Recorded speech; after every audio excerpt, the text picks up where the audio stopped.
Assalamualaikum dan salam sejahtera. Nama saya Muhammad Amin bin Manzul dengan nama metrik D2019-109-0352.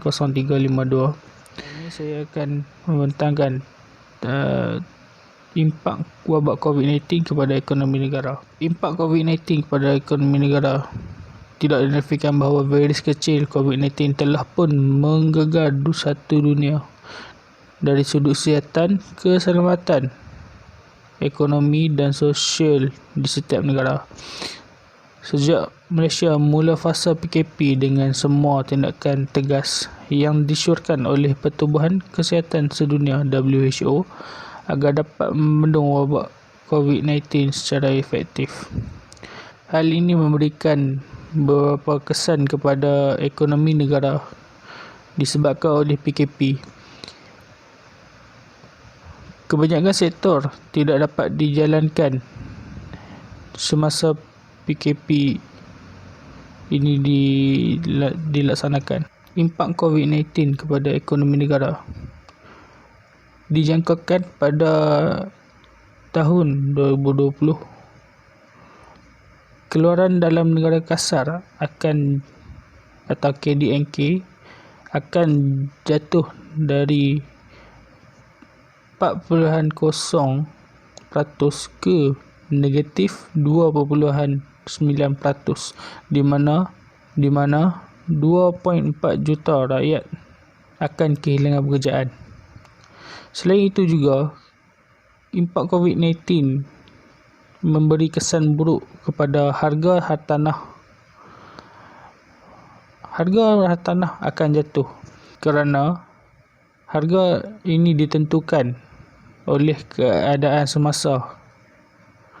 Harga rumah akan jatuh apabila terdapat penjual yang terdesak di pasaran dan juga kekurangan pembelian.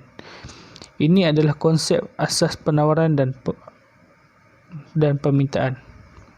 Hal ini demikian kerana Perintah Kawalan Pergerakan iaitu PKP menyebabkan tiada lawatan ke rumah contoh oleh bakal pembeli, tiada aktiviti pindah masuk dan pindah keluar, dan tiada perjanjian jual beli yang ditandatangani oleh pembeli baru. Pada awal musim PKP dilaksanakan, kebanyakan perindustrian terpaksa ditutup bagi mengatasi masalah COVID-19. Hal ini menyebabkan sektor perindustrian tidak dapat dijalankan, dan hal ini juga telah memberi kesan buruk kepada rakyat yang bekerja di sektor perindustrian. Kebanyakan rakyat telah diberhentikan kerja susulan majikan tidak dapat membayar gaji kepada pekerja. COVID-19 telah menyebabkan hampir 100,000 rakyat diberhentikan kerja sehingga November 2020. Antara sebab kenapa ramai yang diberhentikan kerja, menurut Timbalan Menteri Sumber Manusia Awang Hashim berkata, antara sebab-sebab kehilangan pekerjaan dilaporkan ialah kerana penutupan perniagaan dan pengecilan tenaga kerja. Selain itu, faktor yang menjadi antara punca mengapa ramai orang diberhentikan ialah faktor pengambil alihan syarikat dan faktor penempatan semula syarikat. Kesimpulannya, impak COVID-19 memberi kesan buruk kepada ekonomi negara. Jika Perintah Kawalan Pergerakan dilaksanakan di seluruh negara pada sekarang, ia akan memberi kesan buruk kepada kita semua, kerana hal ini akan memburukkan lagi sektor perindustrian di negara kita. Hal ini juga akan menyebabkan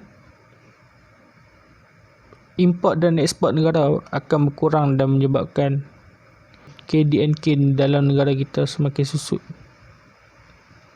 Justru itu, kita semua perlulah berada di rumah jika untuk memutuskan COVID-19 ini. Stay at home, stay safe. Sekian, terima kasih.